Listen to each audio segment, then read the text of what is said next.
are so close to winning the right to vote for women. Suffragists have been campaigning for 70 years now. 7 decades of organizing, speaking, writing, petitioning, lobbying, parading, and now protesting. Look at this flyer. All of these states out west have granted their women the right to vote, but most women in America are unable to vote for their representatives and the legislation that affects their families. I can't just not contribute to this cause. For the longest time, I've supported the idea of suffrage, but my husband and I always agreed on what was best for our family, and his vote represented us all. Besides, I was too consumed with my day-to-day responsibilities to actually do anything to help the movement. But now, I don't have anyone to vote in my interests anymore. I shouldn't need someone to vote in my interests. I want to be able to cast my own ballot in the interests of my family and my community. Decisions are not being made in women's best interests. Do you think that men are going to make laws that favor women and not themselves? Of course not. That's not to say that there aren't some men voting in the best interests of some women. There are so many brave men who have joined our fight. They already have the right to vote. Why should they fight for us? Why should they care? But they do. Because they see the injustice, they see the inequity, they see how hard we work, they see our wisdom and our input that goes ignored. Without the vote, we're just giving advice. And I'm tired of giving advice. I want a voice that matters, I want a voice that counts, I want a vote that counts. Now, I can sit here and complain about my frustrations, or I can get out there and do something about it. Look at these.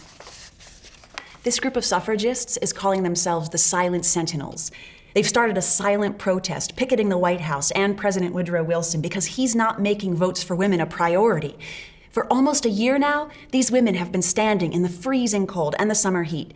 But then, America entered the Great War. And many people thought that it was disrespectful to be protesting the president when women should be using our energy to support the war effort.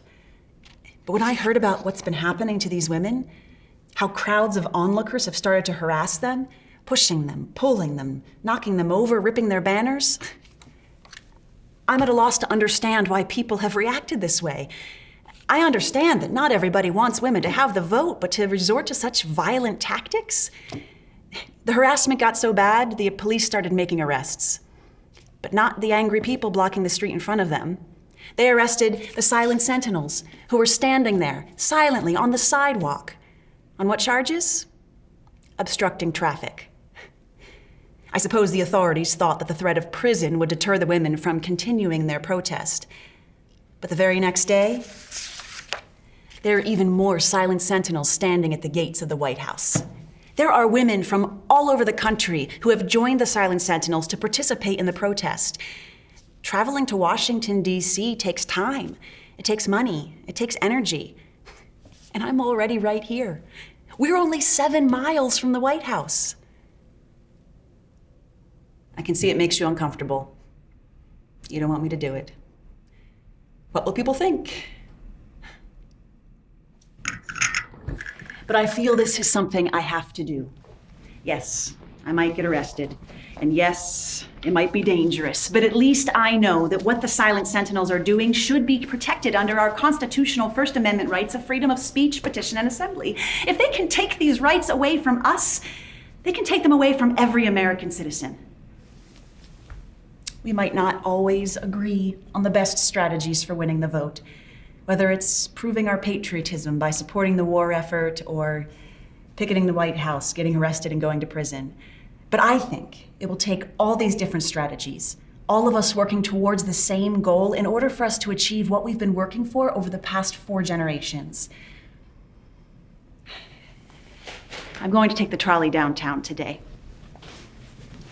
I'm going to stop by the park where the suffragists are staging their open-air meeting for the public. I might even get up on their soapbox and invite my fellow Americans to re-examine our current state of affairs. And then, I'm going to join the Silent Sentinels in picketing the White House. I hope you can join me.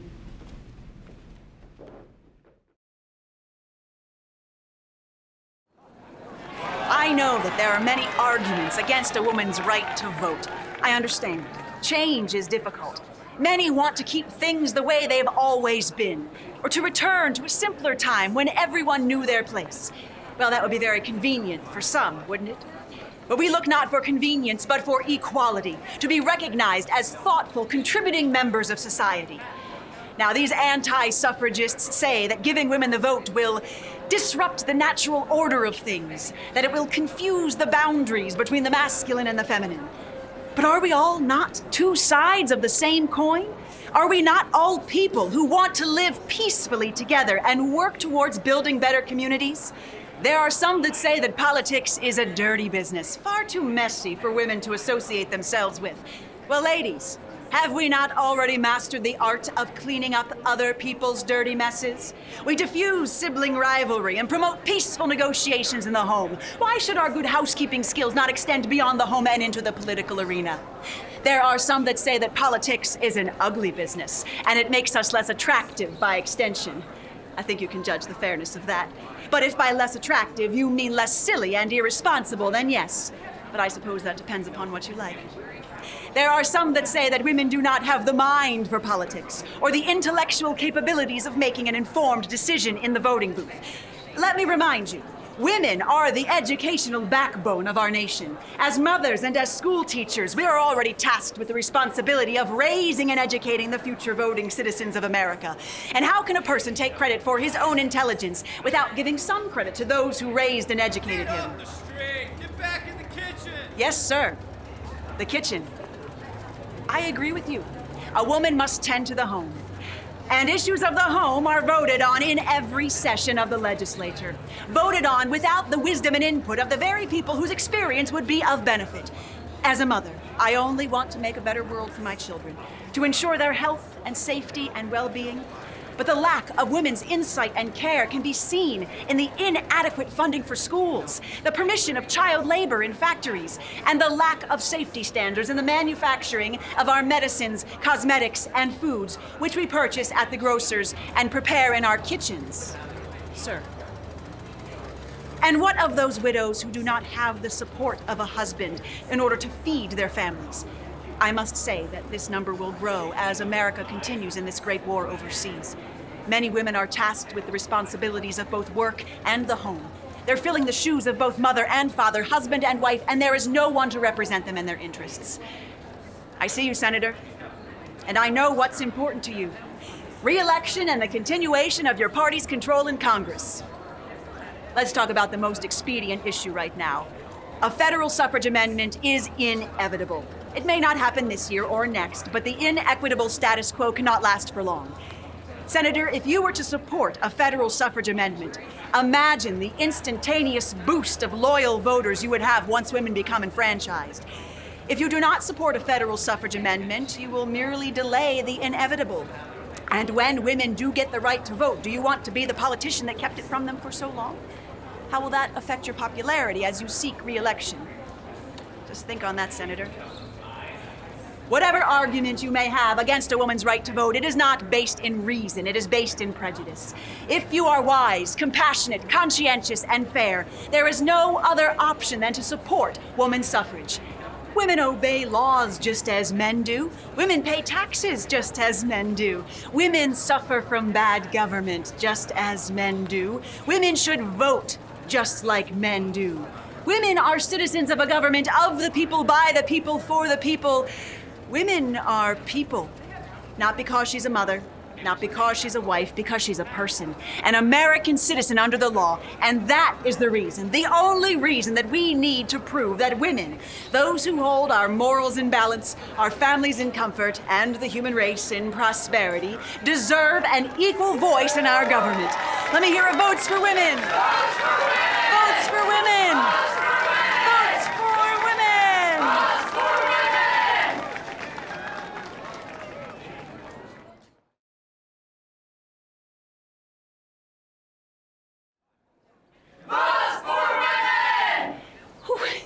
I'm glad I got that off my chest, because now I've got to head for the White House for my shift with the Silent Sentinels, where I'll have to let my banner do all the talking for me.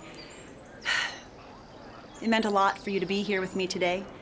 Just having you stand here and show your support gave me courage. Oh, I need to make sure I talk to that journalist, make sure those photos get in the national paper. We can use the power of the press to our advantage.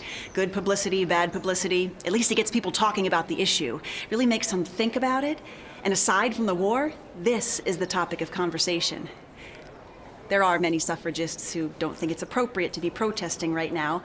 They believe that if women support the war effort now, then they'll be rewarded with the right to vote when the war is over. And they may be right. But women have already waited until the end of a war. The Civil War. Yes, the 15th Amendment did grant voting rights regardless of race or color, but to men only. And here we are, 2 generations later, still campaigning for the right to vote. Now, more than ever, women of every race and social standing should join our cause. The banners held by the Silent Sentinels have become more provocative in their call for equality. This has only further embarrassed the administration and outraged the crowds.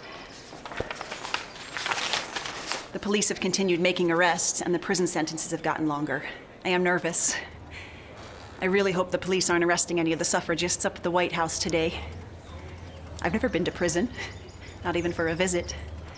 And I hear they're treating the suffragists even worse than the regular inmates. But the suffragists are sneaking notes and letters out of the prison, detailing the conditions, and the gruesome details are nauseating. Lucy Burns was arrested a few weeks ago for picketing the White House, and she started a hunger strike in prison, refusing to eat in order to call attention to the fact that the suffragists are being unfairly held as political prisoners. I know, it doesn't seem to make sense to starve yourself in prison, but I suppose that no government official wants the starvation deaths of upstanding, law-abiding women on their hands. It would be a publicity nightmare.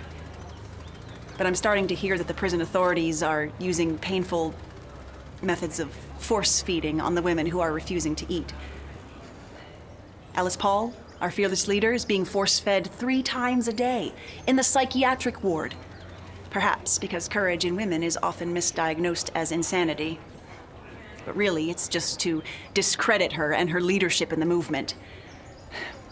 I hear it's painful, awful, and humiliating. They say the force feeding is for our own good, but it is painfully clear that their actions are to punish us for exercising our First Amendment freedom of speech, which we've exercised through silence and fasting, mind you. But if these suffragists can continue to endure such torment, and word of their inhumane treatment reaches beyond the prison walls and into the general public, it can only increase awareness and sympathy for our cause. It can only highlight our dedication and strength for women's suffrage. And if our movement is successful, hopefully, future revolutionaries who want to work towards amending unjust laws can learn from our strategies of peaceful protest. And let's not forget using publicity in the press, petitions, pageants, parades, processions, proving our value and worth by contributing to our communities, and demonstrating that sometimes we have to bring the message to the doorstep of those in power, which for us means standing right in front of the White House where President Wilson has to see our call for democracy. We can use all these strategies to build awareness and continue to improve upon an American democracy that supports equality for all her citizens. There will still be struggles after we win the vote, but without the right to vote, we are powerless in all future endeavors for equality. I can't just sit back and wait for things to change. We've come so far, but it is possible to go backwards. I may just be an ordinary person, but it takes lots of ordinary people like you and me to move our democracy forward. I know you feel you can't come with me to picket the White House today. I understand. But you can contribute in your own way. There are so many ways that you can help the suffrage movement. On that note, I'm going to the White House to stand up for myself and my children and my children's children. And maybe one day they will stand up for someone too.